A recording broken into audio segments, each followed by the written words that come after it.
All right, we're joined now by Danica Patrick, who will drive the number 7 GoDaddy.com Chevrolet here at Kansas Speedway, her 9th race in the Nationwide Series this year. Last time out was at Richmond, and this will be her last event with Nationwide until closing out the season with the last 3 events at Texas, Phoenix, and Homestead. First stock car race here at Kansas, but 6 IndyCar starts and your first career pole here in IndyCar 2 in 2005. So the question will come, so I'll go ahead and ask it first. Prepared to race here in the stock car after having the experience here in Indy? Everything's much different in a stock car compared to an Indy car, that's for sure. I mean, in an Indy car, you go out there and you put your foot down, and for the most part, it's not much more. It's at least by yourself anyway. It's not much more than that. But stock cars are much different when you're driving by yourself. So there's always a lot more to do. There's a lot more lifting and sometimes even braking. So it'll be all different. I think the biggest thing I think of is when I've gone to Chicago, and I go almost pretty much back to back in IndyCar and stock car, and I mean the banking seems extremely different from one car to the next. So the visual of it is much different. The line is much different. So I'm sure it won't feel like I've experienced before, and perhaps it's better that I haven't been here in a while since IndyCar didn't come here last year, because it's so much different. But I'm sure it'll be okay. I've really enjoyed driving on 1.5 miles in stock cars. Obviously, it's where I finished 4th earlier this year in Vegas, and you know, I guess I enjoy them. I think they're good. You know, you have to kind of take care of your car, but at the same time, you know, move your line around. So, you know, I've enjoyed the 1.5 miles. Okay, we've got questions for Danica. Let us know. We've got the wireless. We'll bring them to you. Name and affiliation before you start. We'll start off with Lewis. Lewis Frank Reuters.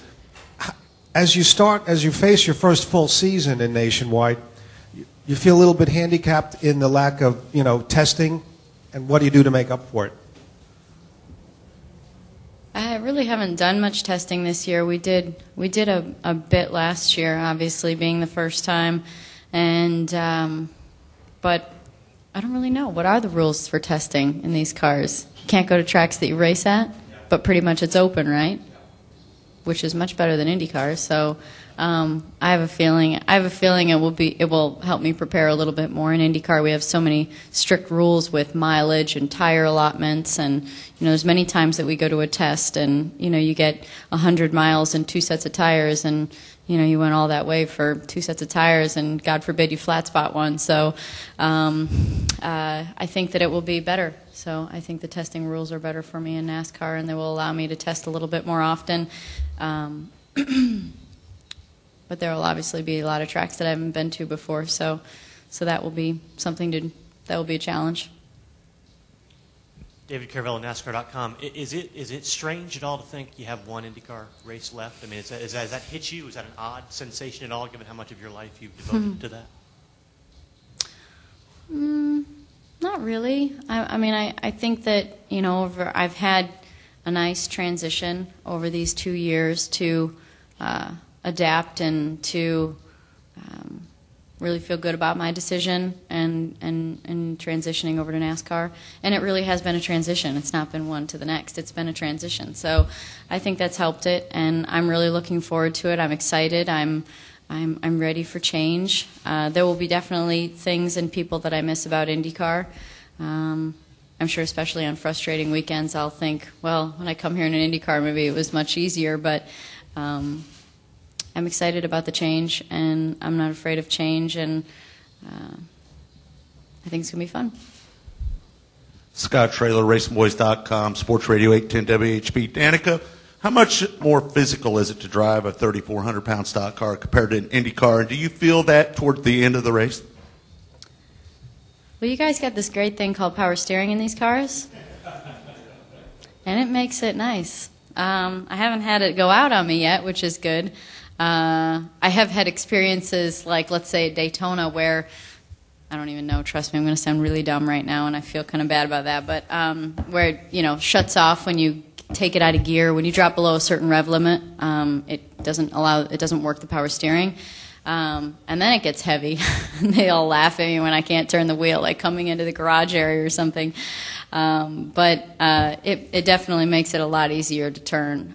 The one really big thing is the heat in a stock car is much more, and it's felt much more, especially when the temperatures get up, when the oil and water get up really high. So, and I've experienced that now a couple times. So, it's as far as physically though, it's like I said, it has power steering, which is nice. Bob Pockris, Scene Daily.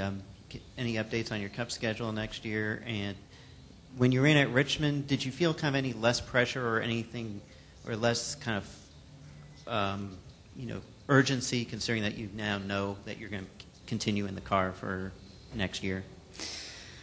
No, not necessarily. I mean, I still wanted to do well, and I still felt the pressure. And, kind of a normal race. It didn't feel any different to me. It was nice to be able to talk about that that's what I was going to do. That was a relief. But other than that, it was another event that you still want to perform really well at, just like every other one. So, what was the first part of that question? Cup schedule. No. And when's the nationwide schedule coming out? Hopefully next week. There you go. That's my answer.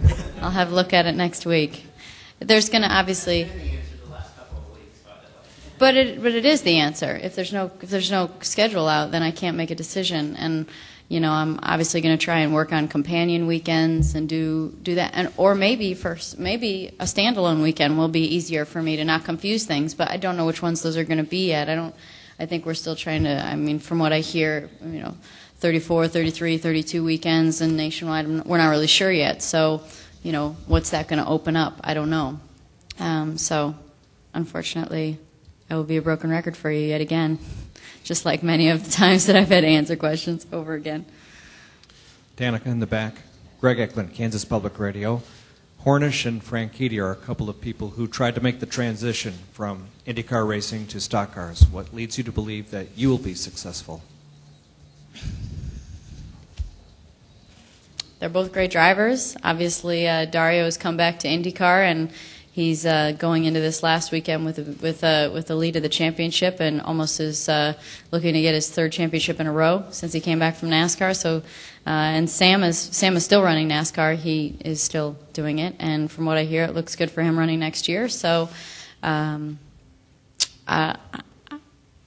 than that, I mean, I just try and surround myself with good people and good support, and I ask a lot of questions, and I try and take as much advice as I can from people, and try and fast track my learning. I think I'm really lucky to have Tony Eury Jr. I think he's got a lot of experience, and he, well, I know he does, but he listens to me, and I feel like we just keep getting better over time. For him to know what kind of characteristics in a car I like, and obviously I feel like I'm getting better too, where I know what I'm looking for more so than before. So, with those things, hopefully we can be successful.